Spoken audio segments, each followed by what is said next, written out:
My dear sisters and brothers, all of us are growing naturally. But as we grow, there are a lot of things that are given to us so that we may grow in which direction? In the direction in which God has planned us to be in Him. God has planned us to be in Him. What is the meaning of that?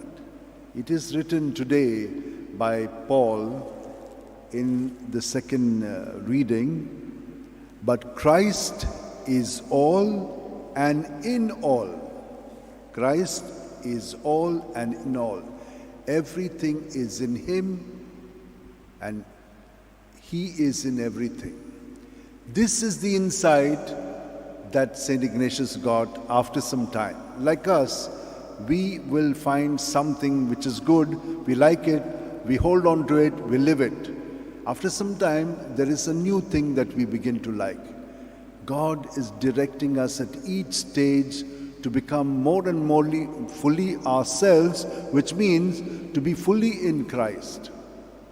What happened to Ignatius? He was having his own plans for him. He wanted to be somebody. And how did he conceive of being somebody? To be, in those days, a warrior, a knight, with a sword and dagger to fight battles and duels. And what was that for? To show off, of course, for the hand of a woman. That was his way that he was conceiving greatness. And then he joined the armed forces of Ferdinand in Spain to fight against the French. And then a few men, but he could rouse up courage in them and said, "Don't worry, let's fight." And there were just a handful of men trying to guard the fort of Pamplona when a cannonball shattered his legs. He was down. That began the change. Initially, no.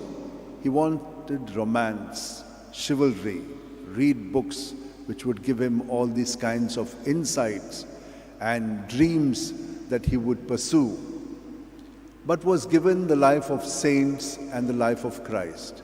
He threw them out. "I don't want such things," he said. But his sister-in-law brought and kept it near his bed, and something drove him to read it. I don't want to tell you the whole story, but let me tell you a few things that happened to him. As he was reading these books of the life of Christ and the life of the saints, something would stir in his mind and heart. So these saints have done great things for Christ. What am I doing? And when he would think of chivalry, sword fights and women, that would give him great delights, but would not last long. This would last longer. And he began to compare this. This is something called the discernment of spirits. Which spirit is moving you? The spirit of the world, the spirit of Christ. Now, we are in the world, but we must not be stuck to it. And this is one of his insights. Vanity of vanities, all is vanity. So he said, all things are good. It is written that all things are good. God's word has told us that in Genesis, God created everything and He saw that everything is good. But you have to use it insofar as it helps you for the end for which you are created. What is the end for which we are created? To know God, to love Him and to serve Him, what we learnt in catechism. But much more, to revere Him, to praise Him and to serve Him. To revere Him in everything. Everyone is an image of God, made in His likeness and image. How are we failing to see this? Because we are self-centered. And he realized he was also self-centered.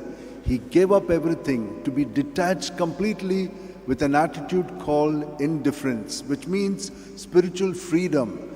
And all that we do for prayer, fasting, examination of conscience, all these things help you to devoid yourself of self and be self-centered. centered on God, the self-centered on God. That is how it is. Now, when you become like this, then you don't work for your glory. So the second principle which really, this is the first principle which helped him to do everything for the greater glory of God. Not for his glory, but for the greater glory of God. Everything, whatever he was doing.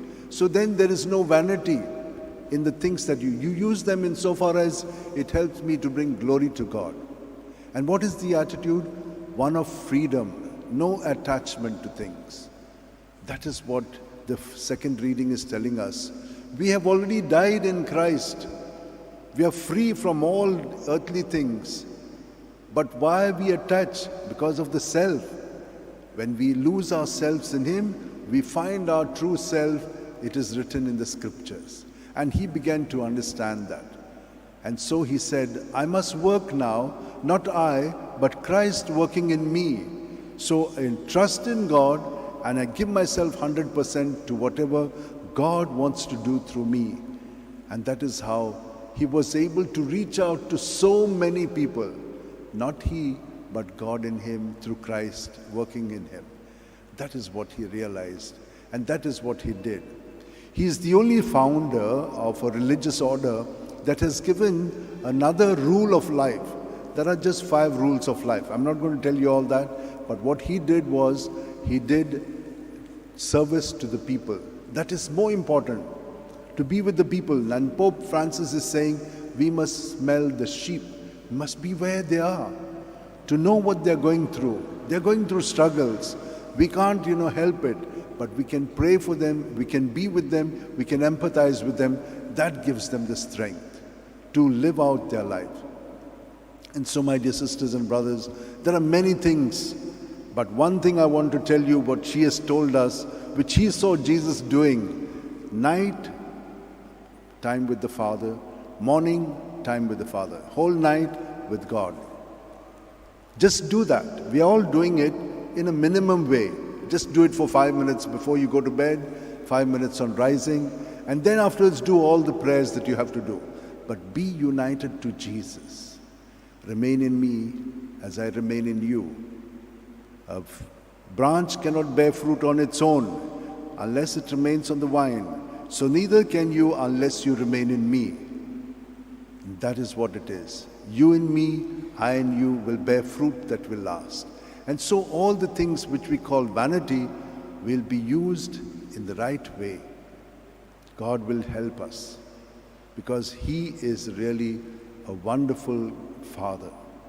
And so, my dear sisters and brothers, do spend 5 minutes before you go to bed with Jesus, surrendering the day's experiences to Him. And in the morning, once again, you're a new creation. Whole night you have spent with Jesus. He has reformatted you. In the morning, just be united to Him, and you'll see you'll have a fantastic day. What day? You'll have the energy, the patience, the kindness, no jealousy, to be with the other, to make the other experience the presence of God in your compassion, in your understanding, in your acceptance of them, in your encouragement. These will flow automatically through the guidance of the Spirit. Let us spend a few moments. Hold your hands like this, keep your back straight, close your eyes, and that's the way we'll pray.